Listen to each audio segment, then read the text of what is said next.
Mallu ട്രാവലറിന്റെ suicide അറ്റംപ്റ്റുമായി ബന്ധപ്പെട്ടൊരു video ഇന്നലെ social മീഡിയാസിൽ ആകെ ചർച്ചാ വിഷയമായിരുന്നു.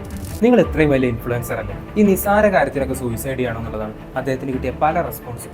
അദ്ദേഹം പറയുന്നുണ്ട്, എൻ്റെ യൂട്യൂബ് കരിയർ തുടങ്ങി കഴിഞ്ഞ 7 വർഷമായിട്ട് ഞാൻ ഏറ്റവും കൂടുതൽ സംസാരിക്കുന്നത് ക്യാമറയോടാണ്, ഒരു മനുഷ്യനോടല്ല. എനിക്ക് കാറുണ്ട്, പൈസയുണ്ട്, റീച്ചുണ്ട്, പക്ഷേ കട്ടയ്ക്ക് കൂടെ നിന്ന് സപ്പോർട്ട് ചെയ്യാൻ കഴിയുന്ന നല്ല സുഹൃത്തുക്കളോ ഫ്രണ്ട്ഷിപ്പ് സർക്കിളോ എനിക്കില്ല.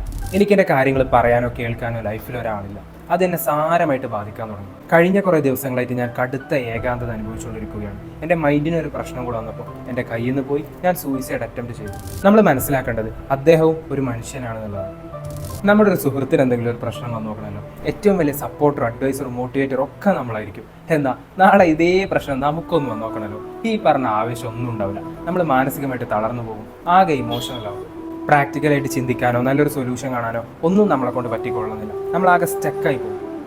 അപ്പം നമുക്കും നമ്മൾ എമ്പതറ്റിക്കായിട്ട് കേൾക്കാൻ കഴിയുന്ന, കൂടെ നിന്ന് സപ്പോർട്ട് ചെയ്യാൻ കഴിയുന്ന നല്ല ചില ബന്ധങ്ങളാണ് വേണ്ടത്. ഹ്യൂമൻസ് ആർ സോഷ്യൽ ക്രിയേച്ചേഴ്സ് എന്നുള്ളതാണ്. മനുഷ്യന് പകരം മനുഷ്യൻ തന്നെ വേണം. അതിന് വണ്ടിയോ പൈസ ഒന്നും ഉണ്ടായിട്ട് കാര്യമില്ല. അവസാനമായിട്ട് അദ്ദേഹം പറയുന്നുണ്ട്, ഒരു 100 കോടി ആസ്തിയുള്ളവനേക്കാൾ ഒരു 3-4 റിയൽ ഫ്രണ്ട്സ് കൂടെ ഉള്ളവനാണ് ലോകത്തിലെ ഏറ്റവും വലിയ ഭാഗ്യവാൻ. എന്താ അല്ലേ?